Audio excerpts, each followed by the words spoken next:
তোমার বাবা যদি আরো 3টা বিয়ে করে তোমার কাছে কেমন লাগবে? খারাপ লাগার কোনো কারণ নাই, তারপরও তোমার একটা ঘরে খারাপ- আরো 3জন মহিলা আসবে তোমার মা হয়ে, তোমার কাছে খারাপ লাগবে না ব্যাপারটা? খারাপ তো একটু একটু লাগবেই, একটু একটু লাগবে নাকি অনেক বেশি লাগবে? মানে আমার জন্য তো খারাপ লাগবো। হ্যাঁ, তোমার জন্য খারাপ লাগবে, তোমার মায়ের জন্য কি খারাপ লাগবে না? অবশ্যই।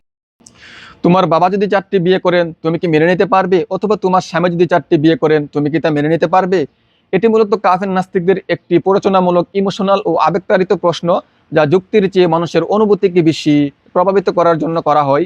এ ধরনের প্রশ্নের মূল উদ্দেশ্য হলো মুসলিমদের ধর্মীয় অনুভূতিতে আঘাত করা, মনে সংশয় ও ক্ষোভ সৃষ্টি করা, ইসলামের প্রতি আস্থা দুর্বল করে ইমানকে নড়বড় করে দেওয়া। আমরা এ ধরনের প্রশ্নের জবাব তুলে ধরছি, শুনতে থাকুন। আপনাদের সাথে আছে আমি, আল্লাহর এক ক্ষুদ্র ও নগণ্য সৃষ্টি, শরীফুল ইসলাম, ব্রাহ্মণবাড়িয়া থেকে। 1 নম্বর পয়েন্ট, অবশ্যই একজন নারী যদি তার স্বামী বা বাবার দ্বিতীয় বিয়ের কথা শুনে মনে কষ্ট পাবে, কারণ এটি একজন মানুষের স্বাভাবিক মনস্তাত্ত্বিক অনুভূতি, যেমন হিংসে বা কষ্ট। আর এজন্যই আল্লাহ তাআলা কোরআনে 4টি বিয়ে করতে উপদেশ দেননি, মাত্র 1টি বিয়ে করতে উপদেশ দিয়েছেন। যেমন সূরা নিসা আয়াত 3 আল্লাহ তাআলা বলেন ফাওয়াহিদা, অর্থাৎ মাত্র একজন স্ত্রী নিয়েই সীমাবদ্ধ বা সন্তুষ্ট থাকো। 2 নম্বর পয়েন্ট, তারপরেও যদি কেউ আল্লাহর এই উপদেশ না শুনে 4টি নয় মাত্র 2টিও যদি বিয়ে করে, তাহলে নবী করিম সাল্লাল্লাহু আলাইহি সাল্লাম তাকে হুমকি দিয়ে সতর্ক করে বলেছেন, ইযা কানা ইনদা রাজুলি ইমরাআতানে ফালাম ইয়াদিল বাইনাহুমা জাআ ইয়াউমাল কিয়ামাতি ওয়া শিক্কুহু সাকিতুন। অর্থাৎ যে লোকের নিকট 2জন স্ত্রী আছে, সে লোক যদি তাদের মধ্যে ন্যায্যতা বা সমতা রক্ষা না করে, তবে কিয়ামতের দিন সে লোক তার দেহের এক পাশ ভাঙ্গা অবস্থায় উপস্থিত হবে। সুনানে তিরমিজি, ইসলামিক ফাউন্ডেশন, হাদিস নম্বর 1142। 3 নম্বর পয়েন্ট, এবার আসি তাহলে কোরআনে 4টি বিয়ের কথা কোথায় থেকে এলো। এই সম্পর্কে তাফসিরে তাবারিতে সূরা আন-নিসার 3 নং আয়াতের ব্যাখ্যায় পরিষ্কার উল্লেখ রয়েছে, কানা রাজুলু ইয়াতাজাওয়াজুল আরবাআ ওয়াল খামসা ওয়াস সিত্তা ওয়াল আশারা ফায়াকুলু রাজুলু মা ইয়ামনাউনি আন তাজাওয়াজা কামা তাজাওয়াজা ফুলানুন ফায়াখুযু মালা ইয়াতিমিহি ফায়াতাজাওয়াজু বিহি ফানুহু আই ইয়াতাজাওয়াজু ফাওকাল আরবাঈ। অর্থাৎ জাহিলি যুগে একজন ব্যক্তি 4, 5, 6 এমনকি 10 জন পর্যন্ত বিয়ে করত। তখন অন্য কোনো ব্যক্তি সেই অধিক বিয়ের দৃশ্য দেখে বলতো, অমুক ব্যক্তি যেভাবে বিয়ে করেছে আমি সেভাবে বিয়ে করতে বাধা কোথায়। তারপর সে তার তত্ত্বাবধানে থাকা এতিমদের সম্পদ হাতিয়ে নিত এবং তা দিয়ে বিয়ে করত। অবশেষে তাদের 4টির অধিক বিয়ে করতে নিষেধ করা হলো। এবার চিন্তা করেন, সেই সময়ে আল্লাহ হঠাৎ করে একাধিক বিয়ের প্রথা পুরোপুরি নিষিদ্ধ করে কেবল একটিতে সীমাবদ্ধ করে দিতেন, তবে তা মানুষের জন্য মেনে নেওয়া কঠিন হতো, কারণ সেই জাহেলিয়াতের যুগে মানুষ ইসলামের পূর্ণ নৈতিক ও নৈভিত্তিক শাসন ব্যবস্থা মেনে নেওয়ার মানসিক প্রস্তুতিতে ছিল না। তাই আল্লাহ তাআলা হিকমা ও কৌশল অনুযায়ী মানুষের তৎকালীন পরিস্থিতির প্রতি লক্ষ্য রেখে বলেছেন মাসনা ওয়া সুলাসা ওয়া রুবা, অর্থাৎ তোমরা 2টি, 3টি বা 4টি বিয়ে করতে পারবে। সূরা আন-নিসা আয়াত 3। এখানে আল্লাহ তাআলা নতুন করে 4টি বিয়ের অনুমতি দেননি, বরং তৎকালীন সমাজে আগে থেকেই 4 বা ততোধিক বিয়ের প্রচলন ছিল। আল্লাহ মূলত সেই অনিয়ন্ত্রিত পতাকে সীমাবদ্ধ করে একটি কাঠামোর মধ্যে নিয়ে এসেছেন, আবার একই সাথে 4টির বেশি বিয়ে হারাম ঘোষণা করে বহু বিবাহের লাগাম টেনে ধরেছেন। 4 নম্বর পয়েন্ট, শুধু এতটুকু পর্যন্ত এসে আল্লাহ থেমে যাননি, বরং আল্লাহ তাআলা 4টি বিয়ের সাথে আদল বা সুবিচারের অত্যন্ত কঠিন একটি শর্ত জুড়ে দিয়ে 4টি বিয়ের প্রক্রিয়াকে বেশ জটিল ও সতর্কতামূলক করে তুলেছেন, যাতে কেউ চাইলেই সহজে 4টি বিয়ে করতে না পারে। যেমন আল্লাহ তাআলা বলেছেন ফাইন খিফতুম আল্লাহ তাআদিলু, অর্থাৎ যদি তোমরা স্ত্রীদের মাঝে সমতা বা ন্যায়বিচার বজায় রাখতে পারবে না বলে আশঙ্কা করো, তবে একটির বেশি বিয়ে করা তোমাদের জন্য বৈধ নয়। সূরা নিসা আয়াত 3। 5 নম্বর পয়েন্ট, তারপর অবশেষে এসে আল্লাহ তাআলা মাত্র একটি বিয়ে করতে উপদেশ দিয়েছেন এবং একটি বিয়েকে উত্তম করেছেন। যেমন আল্লাহ তাআলা বলেছেন ফাওয়াহিদা, অর্থাৎ মাত্র একজন স্ত্রী নিয়েই সীমাবদ্ধ বা সন্তুষ্ট থাকো। সূরা নিসা আয়াত 3।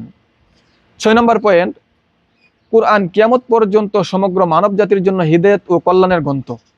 তাই এমন বিধানই এতে দেওয়া হয়েছে যা সব যুগ ও সব সমাজের জন্য প্রযোজ্য।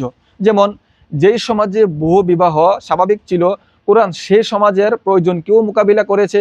আবার যেই সমাজে বহু বিবাহকে অপছন্দ, ঘৃণা করা হয়, কুরআন সেই সমাজের জন্য কল্যাণকর বিধান রেখেছে। তাই আল্লাহ তাআলা এভাবেই বিধানটি দিয়েছেন যাতে সব যুগ ও সব সমাজের মানুষ এর মাধ্যমে সঠিক পথ ও কল্যাণ লাভ করতে পারে। সুতরাং কোরআনে যদি বিধানটি এভাবে না দিত, তাহলে তা সমগ্র মানব জাতির জন্য হিদায়াত ও কল্যাণের গ্রন্থ কিভাবে হতো।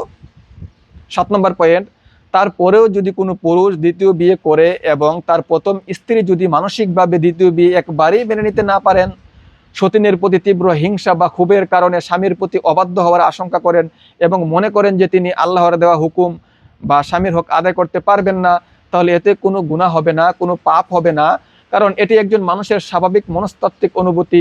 সুতরাং এমন অবস্থায় ওই নারী চাইলে খোলা এর আবেদন করে নিজের বিয়ে ভেঙে দিতে পারেন এবং তার পছন্দ মতো অন্য কোনো পুরুষকে বিয়ে করতে পারেন।